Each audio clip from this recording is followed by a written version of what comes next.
Bapak, Ibu, saudara-saudari yang dikasihi Tuhan, selamat pagi, salam jumpa bersama saya Aryani. Mari kita meluangkan waktu kita untuk mendengarkan sabda Tuhan melalui bacaan-bacaan hari ini. Kita awali dengan tanda kemenangan Tuhan. Atas nama Bapa dan Putra dan Roh Kudus. Amin. Datanglah ya Roh Kudus, datanglah dengan kekuatan hati Santa Perawan Maria yang tidak bernoda, mempelaimu yang terkasih. Datang dan penuhilah hidup kami dengan karunia-karuniamu. Amin. Bacaan liturgi tanggal 27 November 2020. Bacaan pertama. Pembacaan dari Kitab Wahyu. Aku, Yohanes, melihat seorang malaikat turun dari surga, memegang anak kunci jurang maut dan sebuah rantai besar di tangannya. Ia menangkap naga, si ular tua itu, yaitu iblis dan setan, dan ia mengikatnya 1000 tahun lamanya, lalu melemparkannya ke dalam jurang maut. Pintu jurang maut itu kemudian ditutup dan dimeteraikannya. Jangan sampai naga itu menyesatkan lagi bangsa-bangsa sebelum masa 1000 tahun itu berakhir. Kemudian naga itu akan dilepaskan untuk sedikit waktu lamanya. Lalu aku melihat tahta-tahta dan orang-orang yang duduk di atasnya.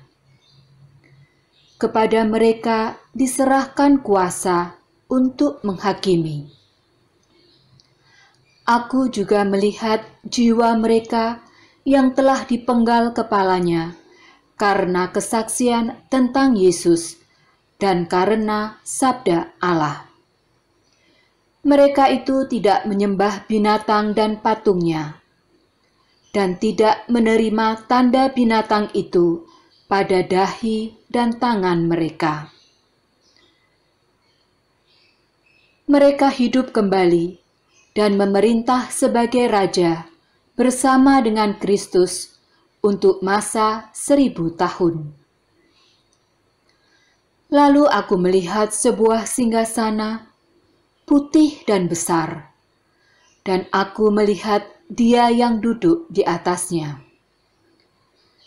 Dari hadapannya lenyaplah bumi dan langit, dan tidak ditemukan lagi tempatnya. Dan aku melihat orang-orang mati, besar dan kecil, berdiri di depan tahta itu. Kemudian semua kitab dibuka. Juga sebuah kitab lain dibuka, yaitu kitab kehidupan. Dan orang-orang mati dihakimi menurut perbuatan mereka berdasarkan apa yang tertulis dalam kitab-kitab itu. Maka laut menyerahkan orang-orang mati yang ada di dalamnya. Demikian pula maut dan kerajaan maut menyerahkan orang-orang mati yang ada di dalamnya. Dan mereka masing-masing dihakimi menurut perbuatan mereka. Kemudian maut dan kerajaan maut itu dilemparkanlah ke dalam lautan api. Itulah kematian yang kedua, yakni lautan api. Dan barang siapa namanya tidak ditemukan tertulis dalam kitab kehidupan, dilemparkan ke dalam lautan api itu. Lalu aku melihat langit dan bumi yang baru. Langit dan bumi yang pertama telah berlalu, dan laut pun tidak ada lagi. Dan aku, Yohanes, melihat kota kudus, yaitu Yerusalem baru, turun dari surga dari hadapan Allah, berhias bagaikan mempelai yang berdandan untuk suaminya. Demikianlah sabda Tuhan. Mazmur tanggapan. Refren. Lihatlah, kemah Allah ada di tengah-tengah manusia.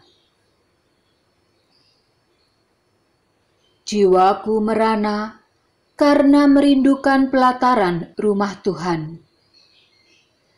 Jiwa dan ragaku bersorak-sorai kepada Allah yang hidup. Refren. Lihatlah, kemah Allah ada di tengah-tengah manusia.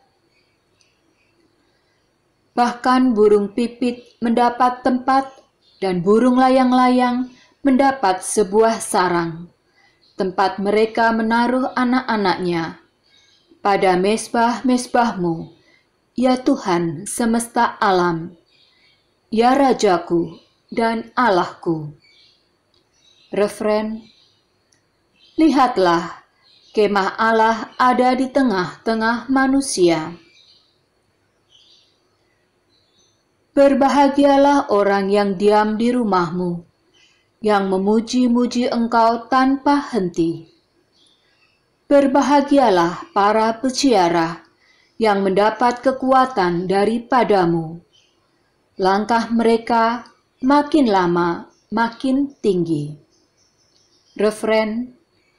Lihatlah, kemah Allah ada di tengah-tengah manusia. A reading from the Holy Gospel according to Luke. Jesus told his disciples a parable. Consider the fig tree and all the other trees. When their buds burst open, you see for yourselves and know that the summer is now near.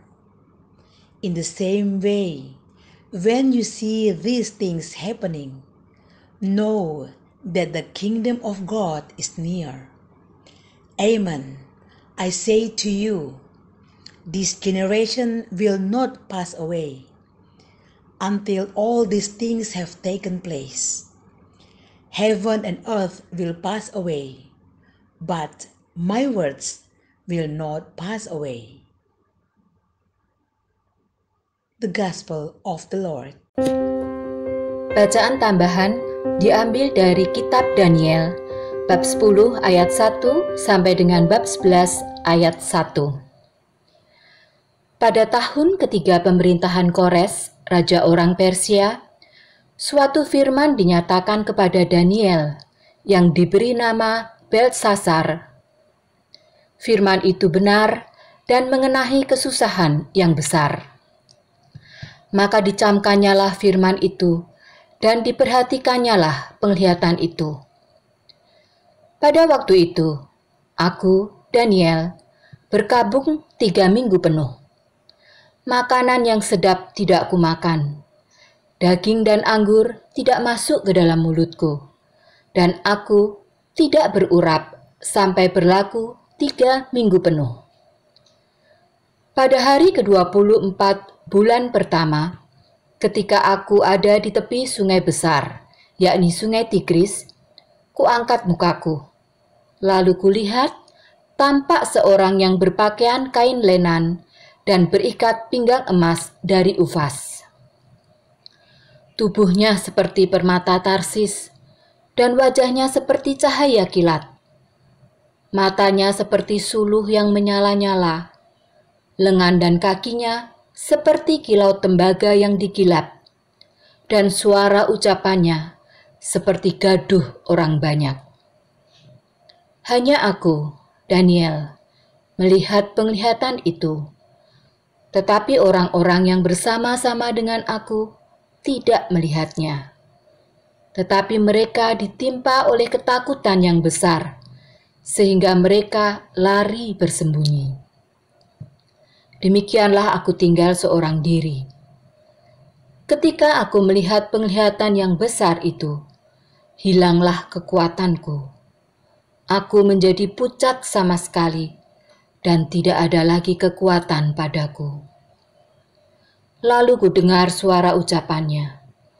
Dan ketika aku mendengar suara ucapannya itu, jatuh pingsanlah aku, tertelungkup dengan mukaku ke tanah. Tetapi ada suatu tangan menyentuh aku dan membuat aku bangun sambil bertumpu pada lutut dan tanganku. Katanya kepadaku, "Daniel, engkau orang yang kukasihi. Camkanlah firman yang kukatakan kepadamu, dan berdirilah pada kakimu, sebab sekarang aku diutus kepadamu." Ketika hal ini dikatakannya kepadaku, berdirilah aku dengan gemetar. Lalu katanya kepadaku, "Janganlah takut, Daniel, sebab telah didengarkan perkataanmu sejak hari pertama engkau berniat untuk mendapat pengertian dan untuk merendahkan dirimu di hadapan Allahmu. Dan aku datang oleh karena perkataanmu itu." Pemimpin kerajaan orang Persia berdiri 21 hari lamanya menentang aku. Tetapi kemudian Mikael, salah seorang pemimpin-pemimpin terkemuka, datang menolong aku. Dan aku meninggalkan dia di sana, berhadapan dengan raja-raja orang Persia. Lalu aku datang untuk membuat engkau mengerti apa yang akan terjadi pada bangsamu pada hari-hari yang terakhir, sebab penglihatan ini juga mengenai hari-hari itu. Ketika dikatakannya hal ini kepadaku, kutundukkan mukaku ke tanah dan aku terkeluh. Tetapi sesuatu yang menyerupai manusia menyentuh bibirku. Lalu kubuka mulutku dan mulai berbicara. Kataku kepada yang berdiri di depanku itu, "Tuanku, oleh sebab penglihatan itu aku ditimpa kesakitan, dan tidak ada lagi kekuatan padaku. Masakan aku, hamba tuanku ini dapat berbicara dengan tuanku? Bukankah tidak ada lagi kekuatan padaku, dan tidak ada lagi nafas padaku?"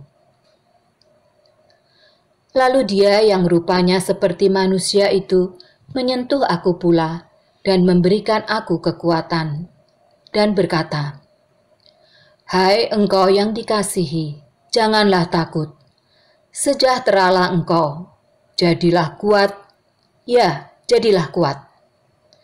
Sementara ia berbicara dengan aku merasa kuat lagi dan berkata, "Berbicara kiranya tuanku, sebab engkau telah memberikan aku kekuatan." Lalu katanya, "Tahukah engkau mengapa aku datang kepadamu? Sebentar lagi aku kembali untuk berperang dengan pemimpin orang Persia. Dan sesudah aku selesai dengan dia, maka pemimpin orang Yunani akan datang. Namun demikian, aku akan memberitahukan kepadamu apa yang tercantum dalam kitab kebenaran. Tidak ada satupun yang berdiri di pihakku dengan tetap hati melawan mereka, kecuali Mikael, pemimpinmu itu. Seperti dahulu, aku juga mendampinginya untuk menguatkan dan menyokongnya, yakni pada tahun pertama pemerintahan Darius, orang Media itu." Demikianlah sabda Tuhan. Semoga Tuhan selalu menaungimu, sinar mentari untuk menghangatkanmu, cahaya rembulan untuk mempesonamu, malaikat yang menaungi sehingga tidak ada yang bisa mencelakaimu, tawa untuk membuatmu ceria, teman setia di dekatmu, dan kapanpun kau berdoa, surga mendengarmu. Amin. Atas nama Bapa dan Putra dan Roh Kudus. Amin.